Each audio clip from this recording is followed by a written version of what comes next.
This is my story.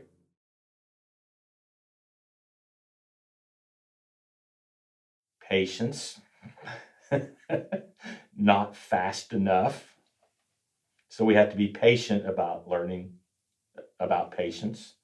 And I think it's just the things that I described Bob with, although not necessarily father, but father-like, being a godly man, being the spiritual leader in my family, being a godly husband, and being a God-like father and grandfather.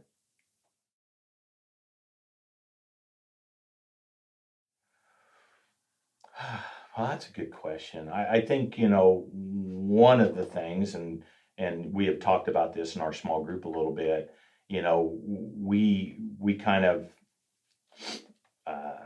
we pray together in the evening, and read together and pray together in the evenings generally.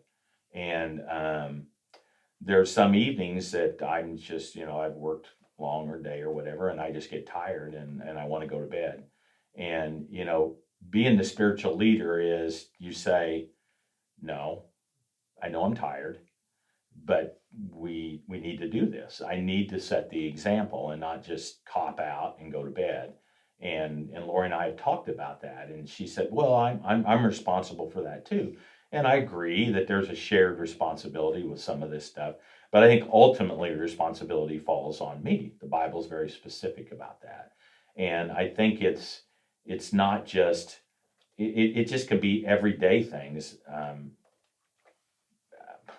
Just how I react to something. It's not a typical guy reaction, or am I more considerate about how I am with her, how I am with the grandkids or whomever it may be. I just think it's the example that you have to be and should be, as a spiritual leader. Spiritual leader isn't just let's get out the book and study.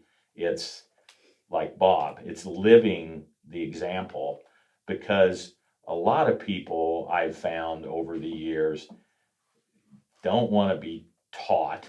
They don't want to be beat over the head, but they watch and they learn from watching. And you can do a lot of things right, but you do the one thing bad, and that just trumps everything else. Well, I attend on Thursday morning at 6 in the morning a men's prayer group called The Forge in Shelbyville at New Hope Church, and we start with 2 worship songs, God moments. People get up and talk. Then there's a devotion, and then we split up in groups of 2 or 3 or 4 guys and pray. And I really enjoy that morning because A, it starts the morning off right. B, it's men, and it's men getting together, being vulnerable with other men, talking about things that they're failing with their marriages, with their families, with their jobs, and it's okay in that environment. And that's hard for a man, because we don't do that. We don't like to admit failure, but we all have it. And that environment just fosters the conversations, and I think one of the things I really enjoy about this group is there are several young men in their 20s, and even some that would come before school in high school. And it just warms my heart to see these guys getting involved in this, because when I was their age, that was the last thing that I would have gone to, honestly. And to see where they're at that stage in their life, and then listening to guys that are in their 40s, 50s, 60s stand up and talk about things that they've experienced in their marriage and in their walk with the Lord, I think is just great. There's probably some guys that would never get up front and say anything. And that's okay because somebody else is saying something that they would have or might have. And I think that's what's good about support groups in general is, and why I went to one after my wife passed, and I wasn't going to, because I'm not an introvert, and I figured that I may say something that somebody else is going through, but doesn't want to say it and doesn't want to talk or get up in front of anybody. And so I may have helped somebody just with my own experience and willingness to share it. I got up one week because they were talking about men and how spending time with their wives and doing things that's important to them, not just us. And I got up and I shared that I watched a Hallmark movie the night before with my wife, and they went, no. And I said, yes. And I will tell you something else, guys. I cried.